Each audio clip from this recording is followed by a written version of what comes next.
The man known to history as Sun Tzu is traditionally believed to have been born in the state of Qi, in eastern China, in the late 6th century BC. Sun Tzu is an honorific name, meaning Master Sun, and his original name was Sun Wu. Although he is known as the author of the Sunzi Bingfa, or Master Sun's Art of War, one of the most influential military treatises in world history, Sun Tzu remains an elusive figure, and his biographical details are vague and quite contested. Based on the content of the Art of War, some historians believe that he actually lived no earlier than the 4th century BC. There are even scholars who believe that Sun Tzu was not a historical figure at all, and was instead invented by later generations of Chinese writers who wanted to show that the author of the Art of War was a successful military leader who was able to put his ideas into practice. What follows presents some of the main theories about who Sun Tzu was and also what is contained in the famous text, which this elusive figure of ancient China is most keenly associated with: the Art of War. The earliest mention of Sun Tzu can be found in the Shiji, or Records of the Grand Historian, the monumental history of early imperial China written by Sima Qian, the Han Dynasty historian regarded as the father of Chinese history in the late 2nd century BC and early 1st century BC. The Shiji is largely comprised of biographical accounts of eminent Chinese figures, of which Sun Tzu was just one. In the Shiji, Sun Tzu's biography is paired with that of Wu Zi, or Master Wu, another military theorist known for writing a famous book on the art of warfare. On closer examination, the Shiji's biography of Sun Tzu contains only a single paragraph about the author of the Sunzi Bingfa, with the remaining section covering episodes from the life of his descendant Sun Bin, a general and military strategist from the 4th century BC who was also known as Master Sun, and who too wrote a long-lost military treatise now known as Sun Bin's Art of War. This has led some scholars to believe that the two Master Suns are in fact the same person, and that Sun Bin was the author of the famous Art of War. Though the fragments of Sun Bin's Art of War, uncovered at the Yinshui Shan tombs in Shandong province in 1972, suggest that Sun Tzu and Sun Bin were different people who wrote different texts. A more extensive account of Sun Tzu's military career can be found in the Wu Yue Chun Qiu, or Spring and Autumn Annals of Wu and Yue, a historical chronicle of questionable reliability dating to the 1st century AD, attributed to the scholar Zhao Ye. Thus, we have two ancient Chinese accounts which purport to relate details of Sun Tzu's life, though both were nevertheless written centuries after the military tactician's alleged lifetime. While the Shiji claims that Sun Tzu was born in the state of Qi in modern-day Shandong province, the Wu Yue Chun Qiu states that he was native of the state of Wu, which occupied the Yangtze River Delta in eastern China around modern-day Shanghai. Both sources agree that his given name was Sun Wu, which rather appropriately means martial or military, while the familiar Sun Tzu would have been bestowed upon him by followers who admired his work. Neither source gives any details about his parentage or his year of birth, but the Shiji claims that he had already written the Art of War when he entered the service of King Helü of Wu in or around 512 BC. If this is accurate, then Sun Tzu would have been born in the middle of the 6th century BC, during the late spring and autumn period of Chinese history. During the spring and autumn period, China was a patchwork of feudal states which paid homage to the King of Zhou at his capital in Luoyang in Henan province.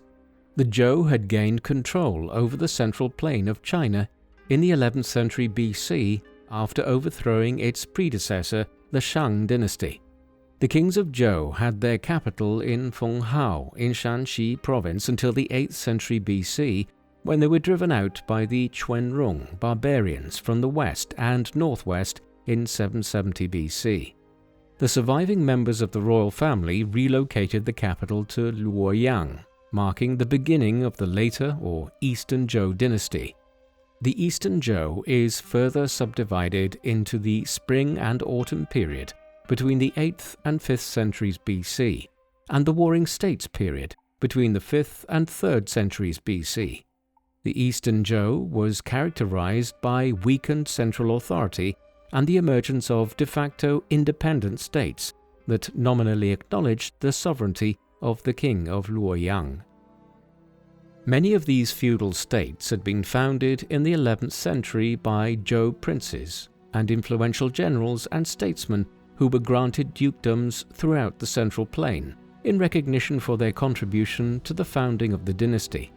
Over several generations, these dukes established their own independent power bases and began to take less notice of the king, though they continued to consider the king of Zhou their nominal sovereign. By the time the Zhou court moved to Luoyang, the king's power had severely diminished, and he could do little to prevent his hundreds of vassals from fighting among each other to expand their own territories. Hence, China's history in ancient times is a tale of a relatively powerful polity emerging as early as the 2nd millennium BC in the shape of the Kingdom of Zhou, but then followed by a period of royal decline and political fragmentation, before a new imperial power would eventually emerge and unite China under Qin rule. All of this ensured that China was dominated by warfare and conflict for many centuries, and Sun Tzu apparently lived in the midst of this. Surely it was this instability that led figures like him in ancient China to consider the art of war and how conflicts should be won and lost. In order to understand the background to Sun Tzu's alleged government service and how he was immersed in the high politics of late 6th century BC China, we need to understand some of the political intrigue and machinations of the time. During the Spring and Autumn period, and despite the broad political fragmentation of China at the time, the Zhou kings still retained considerable moral and spiritual authority over the central plain of China. For this reason, a series of powerful rulers who achieved leadership status among the feudal states, either by war or diplomacy, were granted the title Ba or Protector by the Zhou king, though the term is usually translated into English as hegemon. While several ancient sources, including the Shiji, refer to the 5 hegemons, no 2 sources share the same list of 5. The earlier hegemons were from dukedoms within the Yellow River Valley who swore allegiance to the Zhou, including Duke Huan of Qi in the east in the middle of the 7th century BC, and Duke Wen of Jin in the north in the 630s BC. By the beginning of the 6th century BC, political entities from outside the Yellow River Basin began to challenge the Zhou feudal system. The first of these was the state of Chu, south of the Yangtze River, whose rulers began calling themselves kings at the beginning of the 7th century BC as a challenge to the Zhou. Over the next decades, these different powers, the Zhou, Chu, Wu, Jin, and others, would continue to intrigue and make war on one another. If Sima Qian's account is true, then this is around the time that Sun Tzu was born and grew up. His experiences were ones of war and political chaos. It would only become more chaotic in the years ahead, and soon Sun Tzu would be personally involved. In the spring of 514 BC, forces of the Kingdom of Wu invaded Chu in an attempt to take advantage of the death of the ruler there, King Ping, the previous winter. The Wu armies were commanded by Prince Gai Yu and Zhu Yong, both of whom were brothers of King Liao. Prince Guang, a cousin of the king, now seized the opportunity of the prince's absence waging war on Chu to assassinate King Liao and take the throne of Wu for himself. He invited the king to his house for dinner. where, despite the presence of the royal guards, the assassin managed to stab the king with a dagger that had been hidden inside a grilled fish, his favorite dish. King Liao died instantly, and Prince Guang led a body of armed men to overpower the late king's bodyguards. Prince Guang duly established himself as King Helü of Wu. Upon hearing the news of the usurpation, the late king's brothers defected to Chu. In his biography of Sun Tzu in the Shiji, Sima Qian states that Sun Tzu entered the service of this King Helü in the 3rd year of his reign, around 512 BC. The Wu Yue Chunqiu gives further context for the appointment, which is once again credited to Wu Zishu. By that time, King Helü had advanced his plans to launch a campaign against Prince Gaiyu and Prince Zhuyong, the two Wu princes who had defected to Chu after their brother was killed and his throne was usurped by King Helü. Our sources, sporadic as they are, suggest that Sun Tzu was introduced to the king around this time with the intention that he might lead the campaign against Prince Gaiyu and Prince Zhuyong and their followers. According to the Wu Yue Chunqiu, Sun Tzu was an expert in military affairs from Wu, who lived in seclusion because his talents were not appreciated by others, and it was only when emissaries arrived from the kingdom of Wu to implore him to take command of the armies that Sun Tzu's abilities were recognized. During their first meeting, King Helü asked Sun Tzu several questions about military strategy and was impressed with the perceptiveness of each answer. After he was satisfied with Sun Tzu's knowledge, he asked him to demonstrate he could put his ideas into practice. The Shiji offers a simpler explanation, namely that King Helü had read The Art of War and invited Sun Tzu as its author to his court to offer a practical demonstration of his methods, while the Wu Yue Chunqiu does not mention the art of war at all. Although Sun Tzu's Art of War has become the most influential military treatise from ancient China, many scholars from different philosophical traditions wrote extensively about military affairs during the spring and autumn and warring states periods in ancient China. It's worth reflecting on the text itself here, before exploring the limited details of Sun Tzu's life further. The standard text of Sun Tzu's Art of War is divided into 13 chapters, each of which opens with the formula, Master Sun says. While the modern text is based on a compilation dating to the 11th century AD during the Sung dynasty, Sima Qian quoted King Helü telling Sun Tzu that he had read all 13 chapters of his military treatise. Furthermore, fragments of the Art of War, written on bamboo strips, uncovered during excavations at Yinchueshan in 1972, indicate that the text was already divided into its current 13 chapters in the 2nd century BC.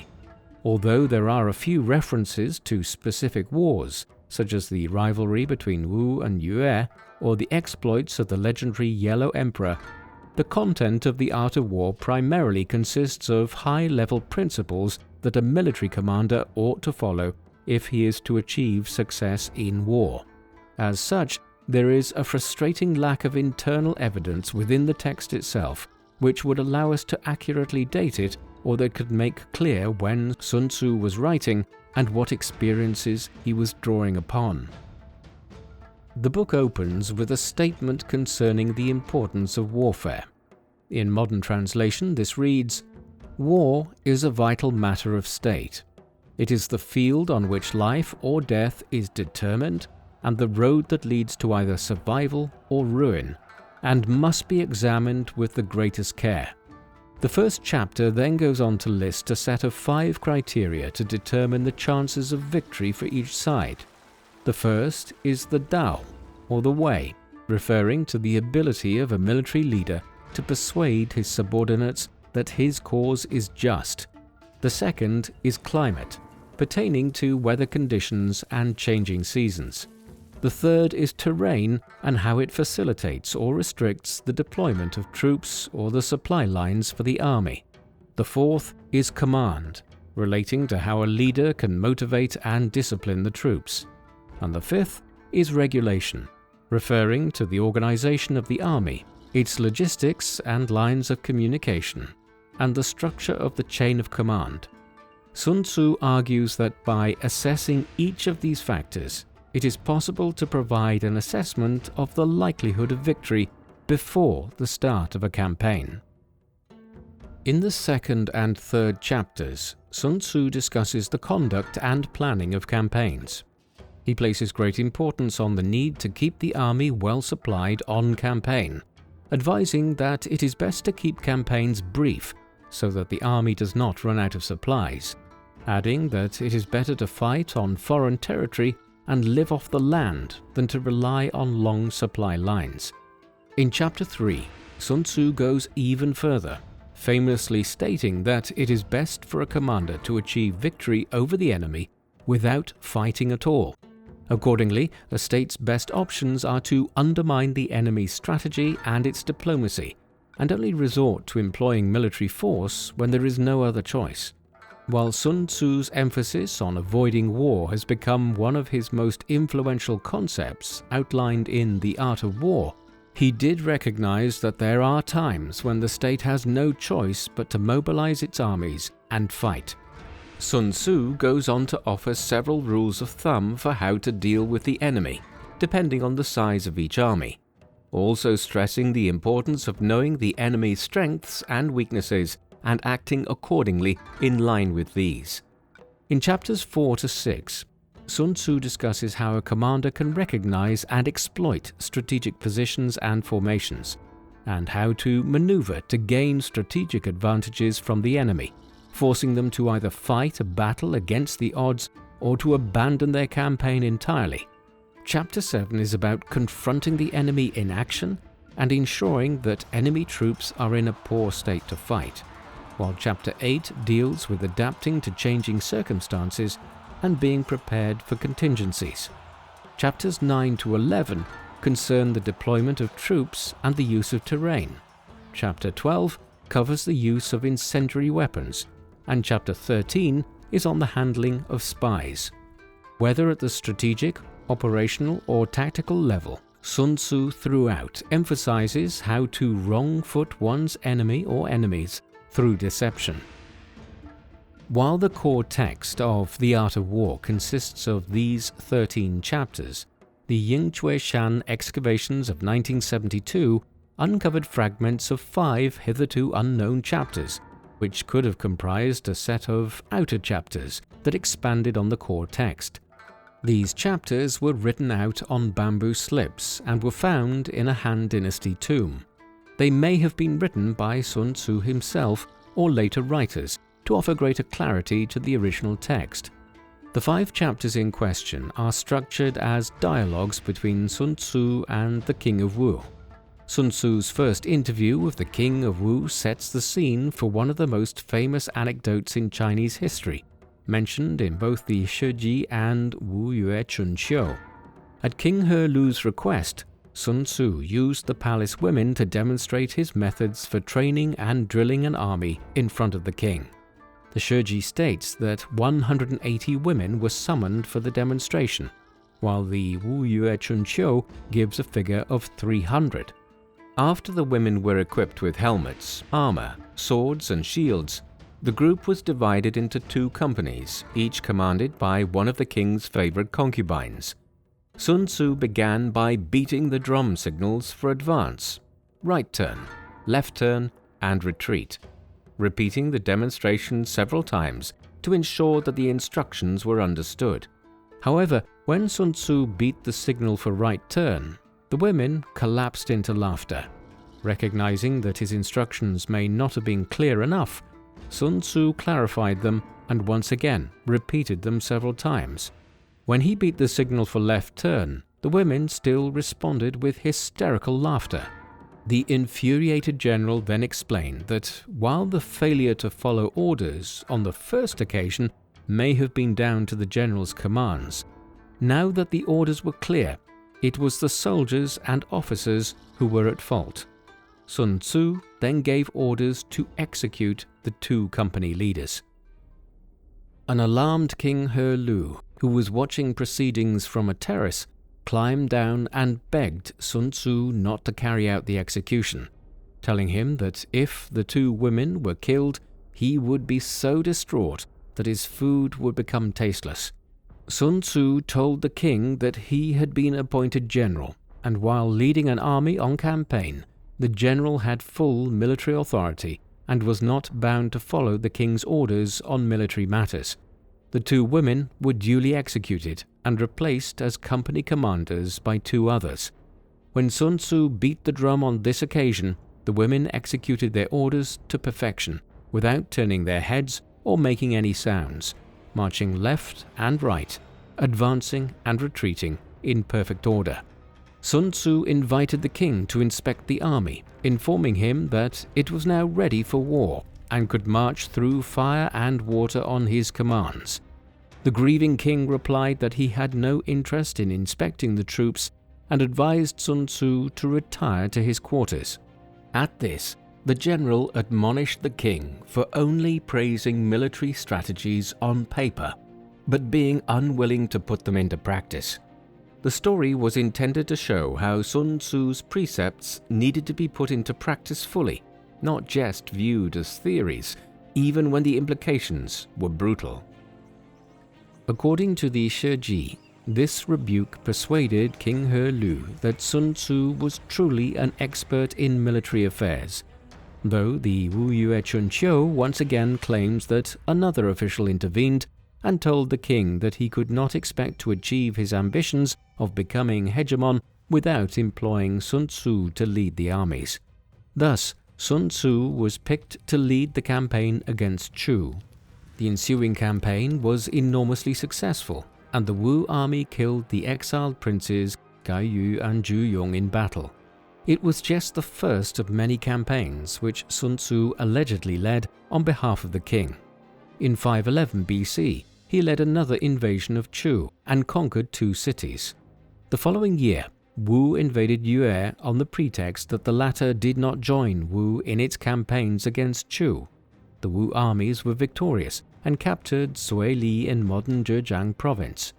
In 509 BC, King Zhao of Chu sent an army under his prime minister Zechang to attack Wu, prompting Helü to send Sun Tzu to counterattack and besiege Yuzhang, modern-day Nanchang in Jiangxi province, with orders to advance on the Chu capital at Ying.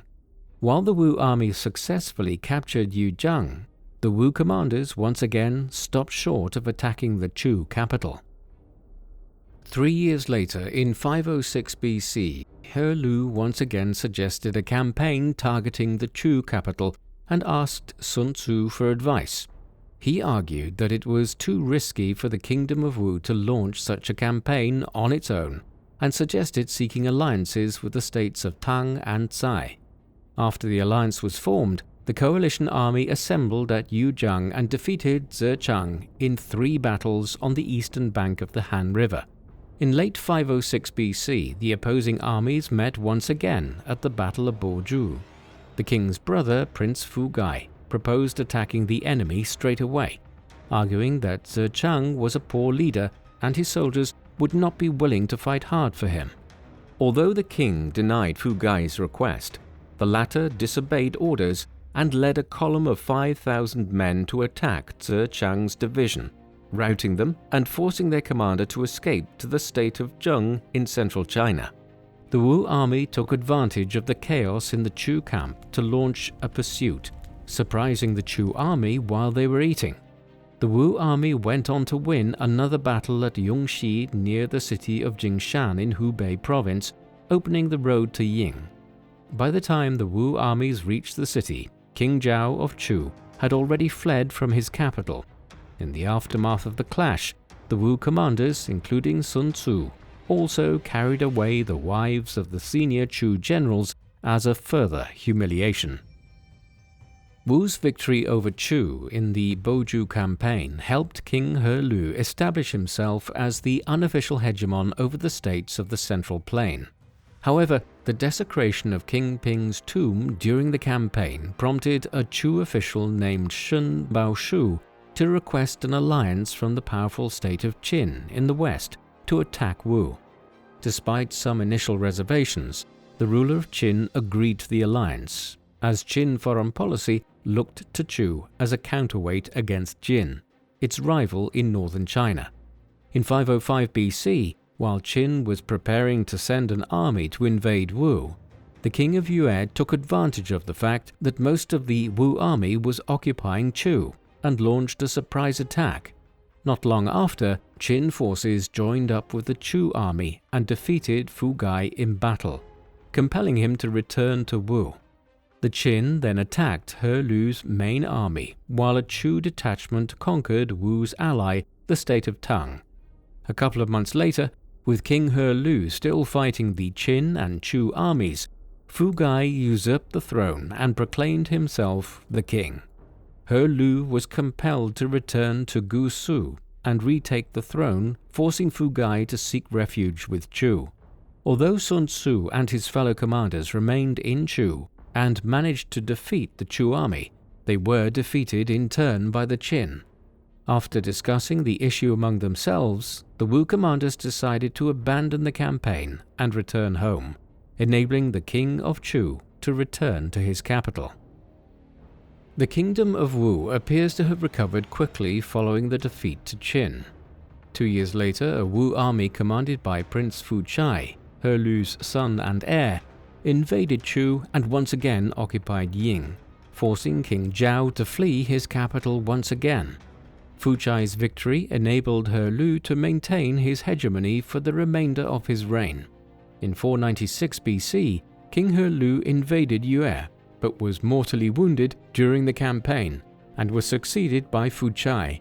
The following year, Fu Chai conquered Yue and made King Gojian of Yue his prisoner.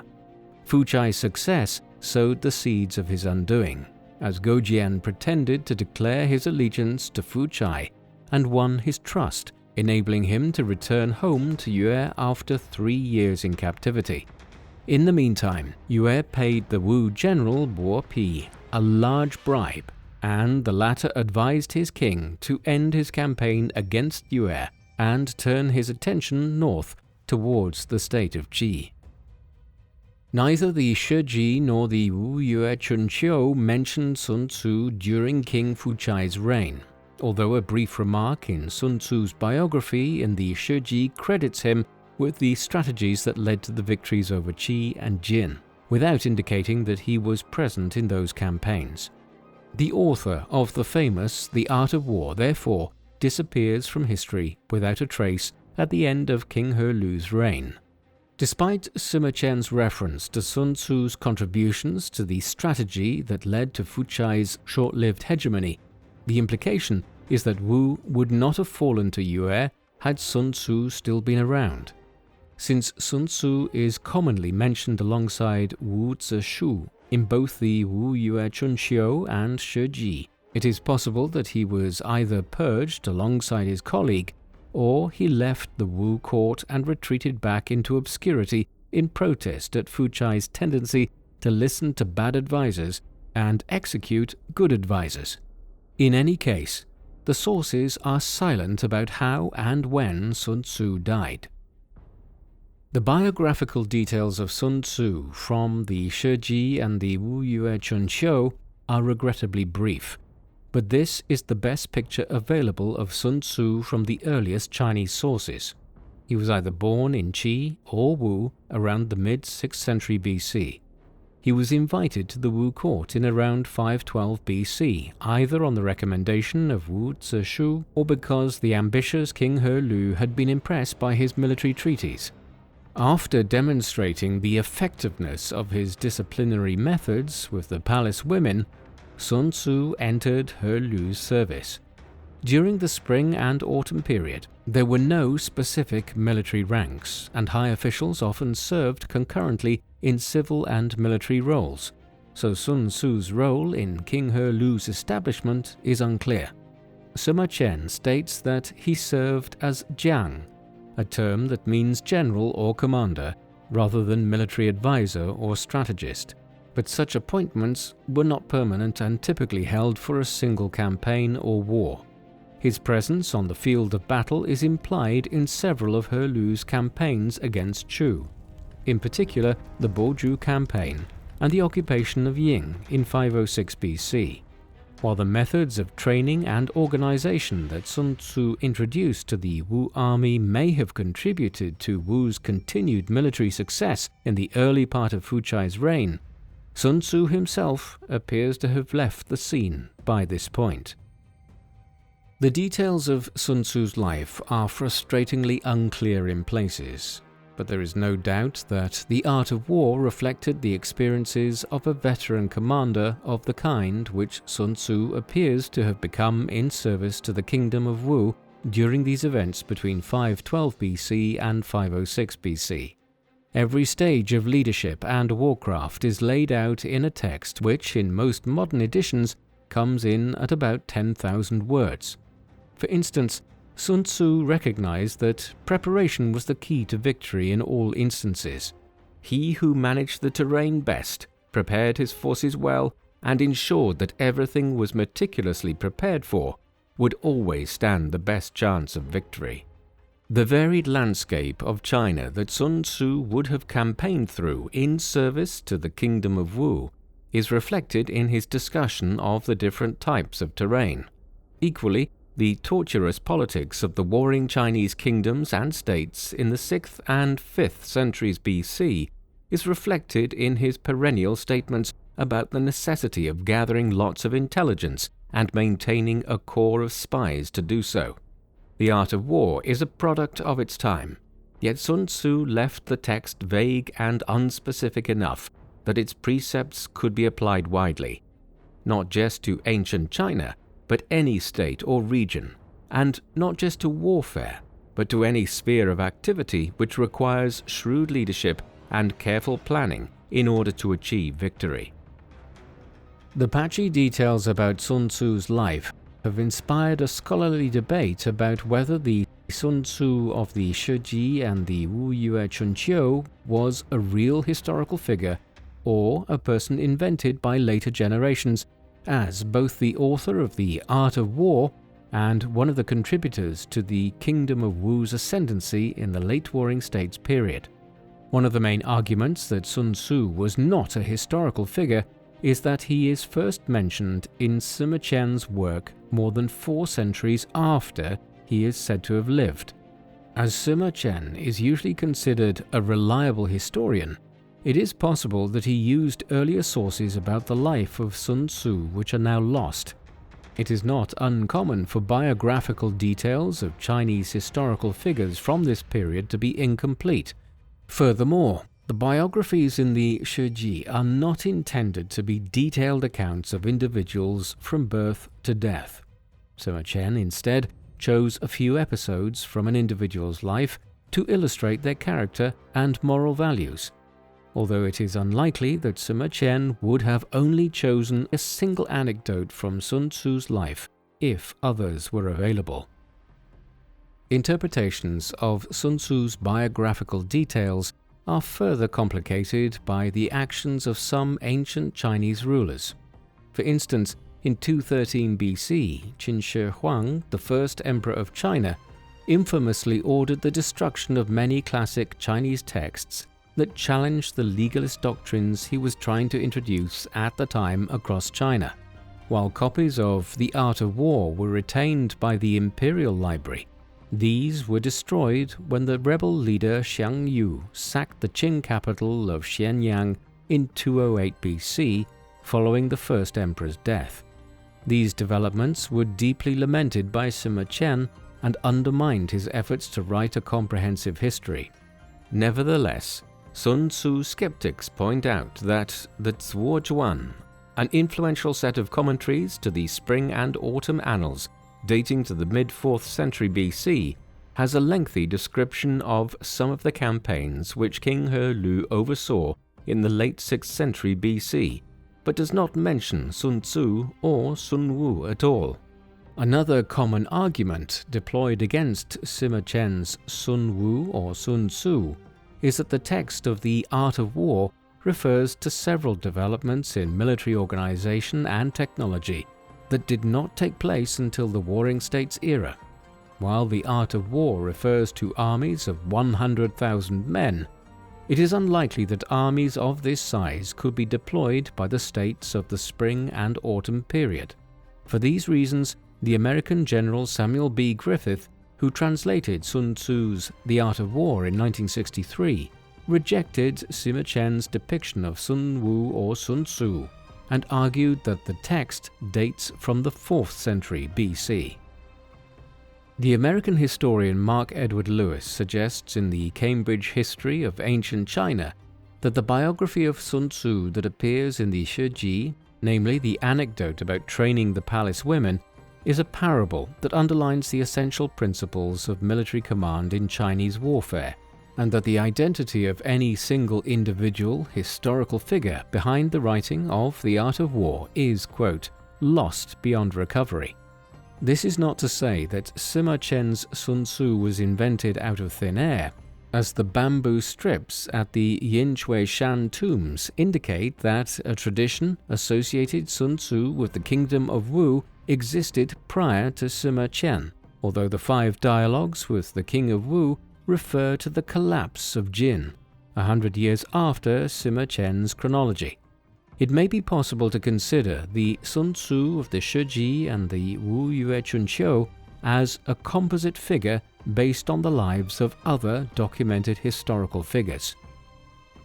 It is worth assessing Sun Tzu's The Art of War alongside the career of another ancient Chinese military writer, Sun Bin, whom Sima Qian claims to be a descendant of Sun Tzu, not least because some scholars argue that they were possibly the same person.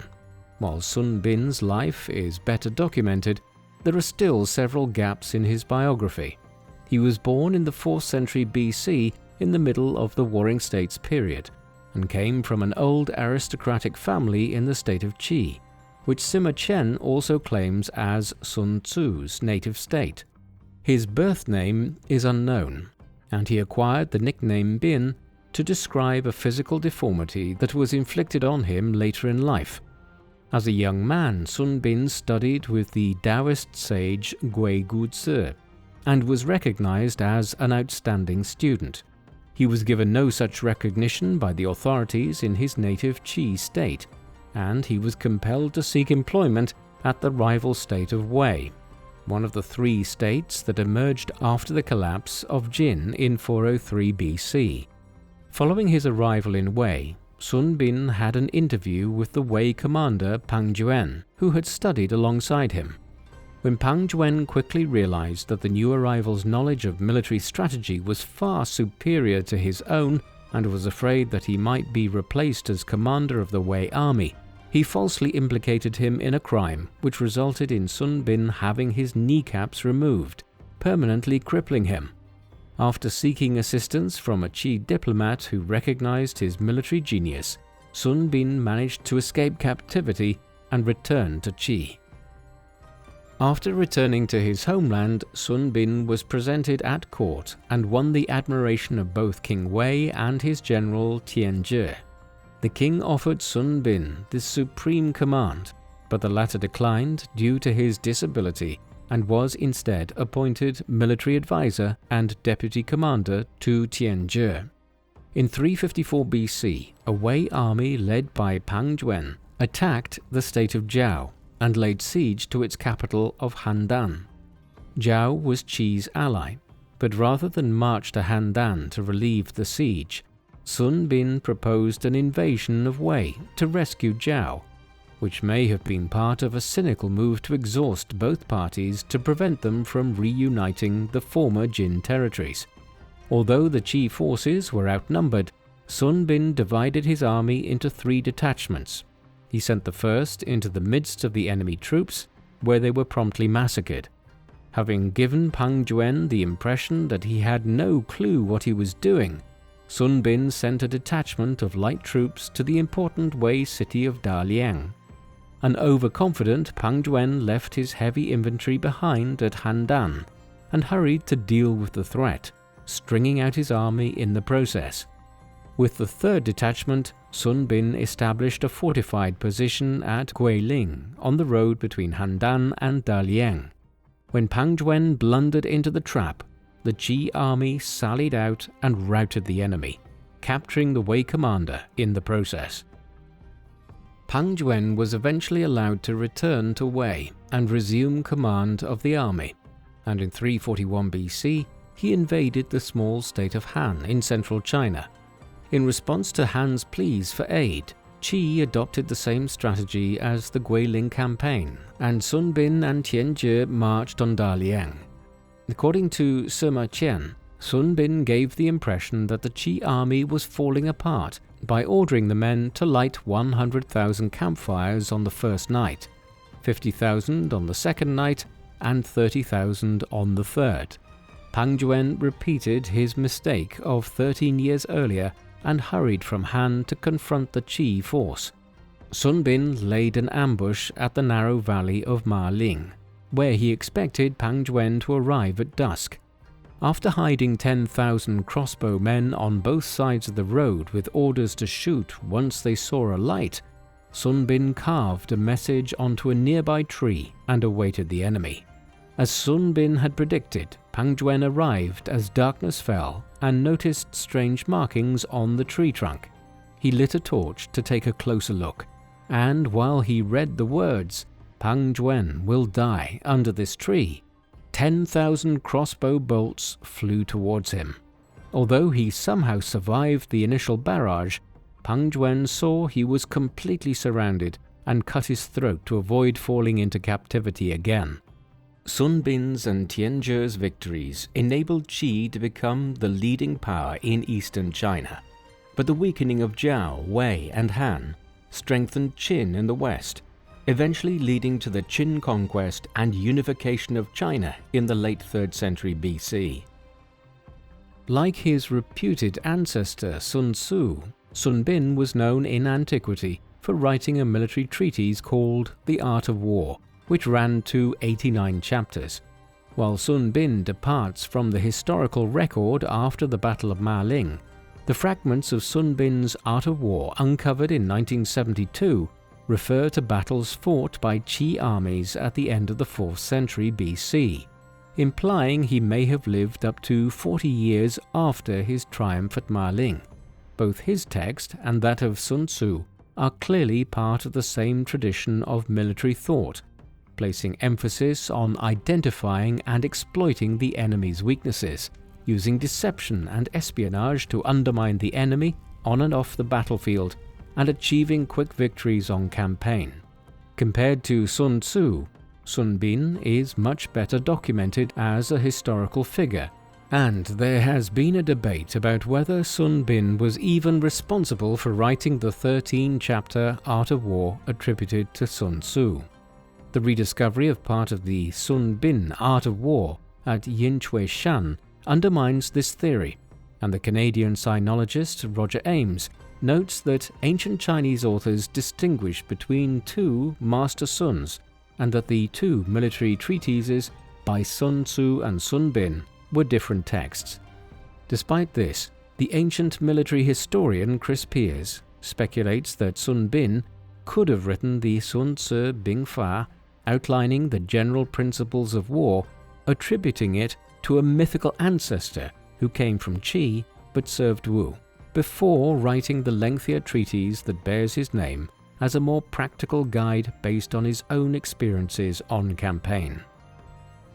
Although both treatises are part of the same cultural format and come from the same milieu of ancient China, a comparison between the 2 arts of war uncovers important differences that suggest they were written at different times by different people.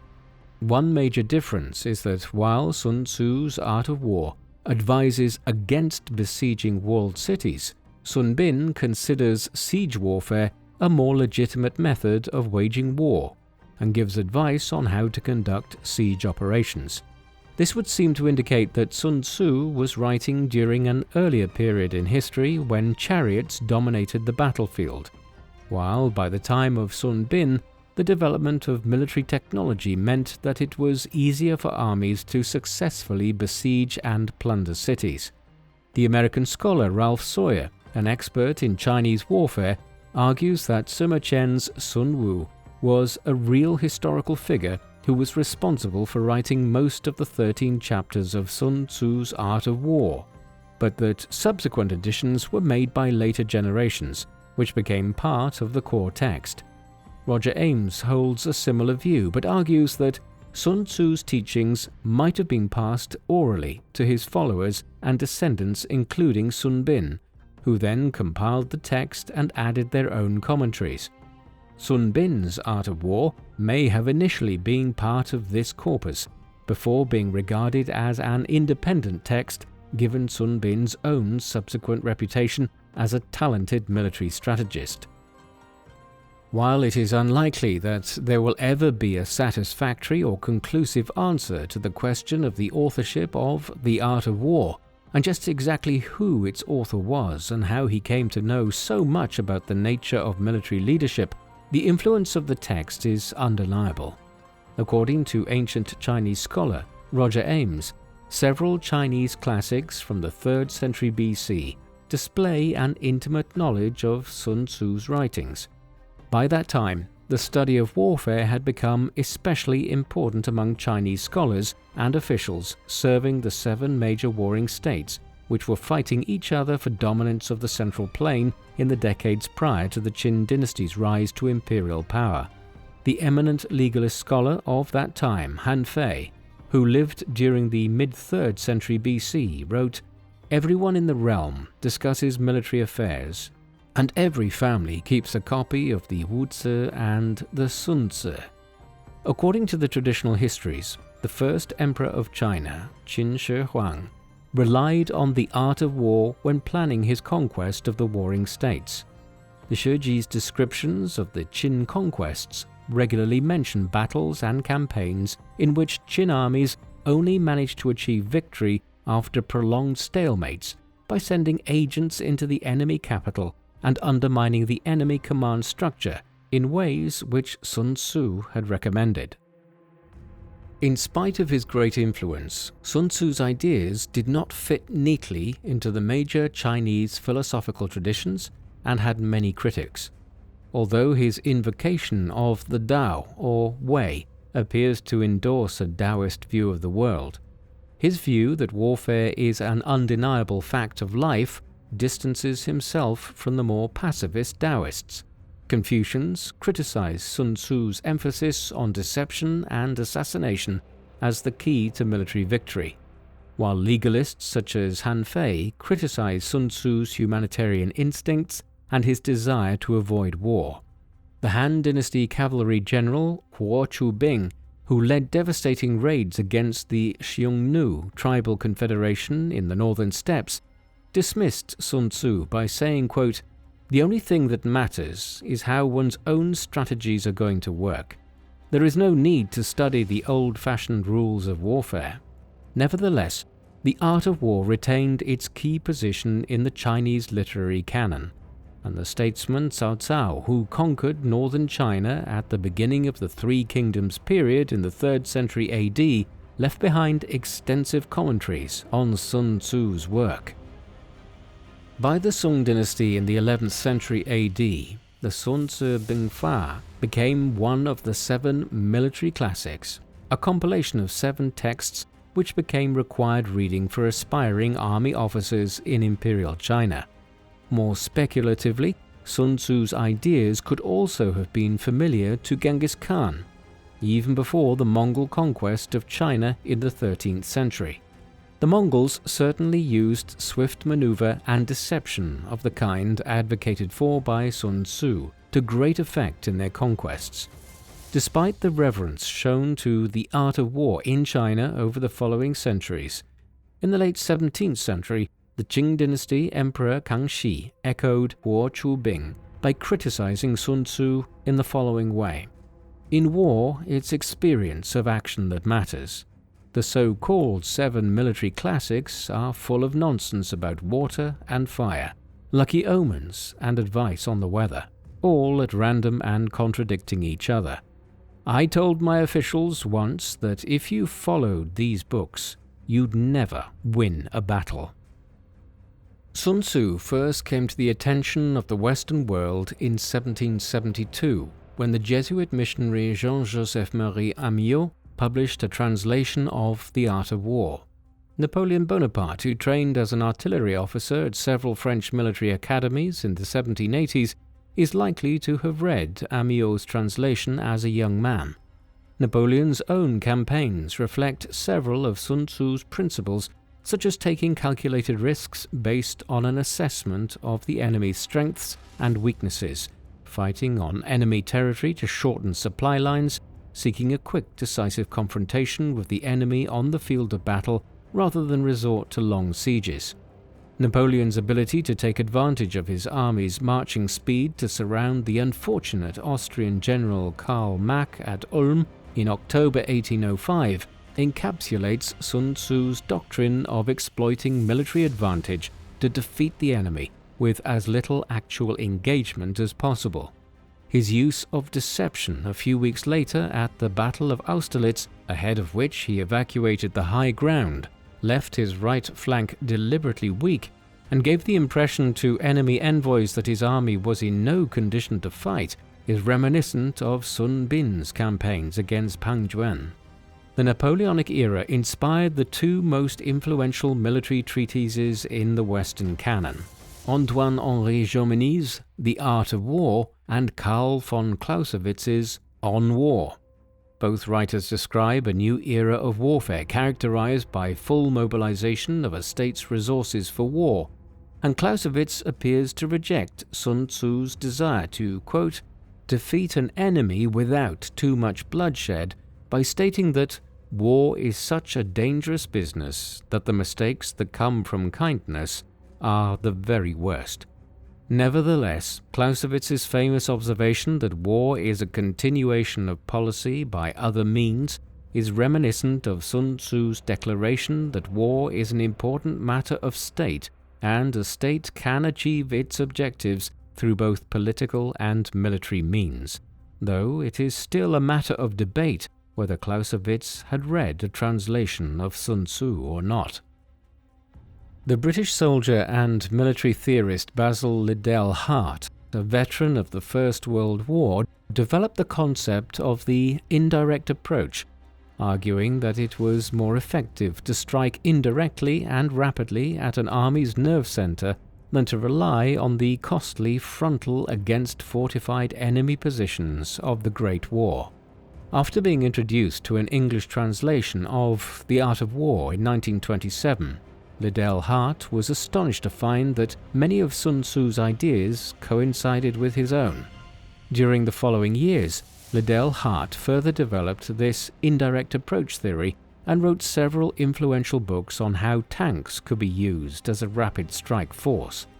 In his foreword to General Samuel Griffith's 1963 translation of The Art of War, Liddell Hart describes a meeting in 1942 with the military attaché of the Chinese nationalist government, who informed him that his writings were among the principal texts of the Chinese military academy. When Liddell Hart asked about Sun Tzu, he was informed that the younger officers considered The Art of War out of date in an era of mechanized warfare. Liddell Hart advised the Chinese officers to return to Sun Tzu, whose 13 chapters were what he called, quote, the best short introduction to the study of warfare, and no less valuable for constant reference in extending study of the subject. Unlike the young Chinese nationalist officers, the Chinese communist leader Mao Zedong was an admirer of Sun Tzu, and used The Art of War to develop his theories on guerrilla warfare. In more recent history, General Norman Schwarzkopf was one of the leading proponents of Sun Tzu in the US Army, and put many of his principles into practice during the Gulf War in 1990 to 1991, using his tanks to roll over the Iraqi army from the west while threatening an amphibious invasion from the east, securing a quick and decisive victory at the cost of minimal casualties. Finally, while the art of war was not well known to the English-speaking world until after the Second World War, its influence as a guidebook for strategy and leadership now extends far beyond the military sphere. Brazilian football manager Luis Felipe Scolari quoted Sun Tzu in team talks to inspire Brazil's national team to victory in the 2002 World Cup, while New England Patriots general manager Bill Belichick has cited Sun Tzu as a major inspiration in his coaching philosophy. The writer and consultant Mark McNeely, a former officer in the US National Guard, has written books adapting Sun Tzu's theories to military and business leadership in the modern age. The Art of War is considered essential reading for aspiring business leaders and may be found in the business and management sections of bookshops as well as military history. American interest in the art of war is partly inspired by the rise of China as a competitor to American global hegemony in the early 21st century. Any assessment of Sun Tzu must conclude by accepting that we know very little about him as a historical character. Indeed, there is still a debate as to whether or not he ever existed, with some scholars arguing that he was simply an invented figure who the art of war was attributed to. This latter argument probably goes too far. What we can say is that Sun Tzu was a military tactician and scholar who lived in the highly unstable political and military environment of the spring and autumn period in ancient Chinese history, or perhaps the 7 warring kingdoms period that followed. What is clear is that the text had emerged as an important piece of ancient Chinese literature by at least the 3rd century BC. Out of Sun Tzu's observations on the utter instability and chaos of his time came this short little guidebook. On the surface of it, The Art of War reads like a straightforward text on military strategy, and there is quite a bit on that topic within its pages. But more than this, it is a reflection on leadership and knowing how to lead, and when to choose to fight one's battles. It is this latter feature that has made it a timeless text, one which is cherished as much by business leaders today as it is by military generals. All in all, it is something of a shame that, barring some great archaeological discovery, we will probably never learn more about the mysterious Sun Tzu, who compiled it 2.5 millennia ago. What do you think of Sun Tzu and the art of war? Does the identity of the historical figure behind the art of war even matter, or should we focus more on the ideas and principles contained within its 13 chapters? Is the art of war out of date in the age of satellites and drones, or does Sun Tzu continue to offer valuable insights into the art of leadership in the modern age? Please let us know in the comments section, and in the meantime, thank you very much for watching.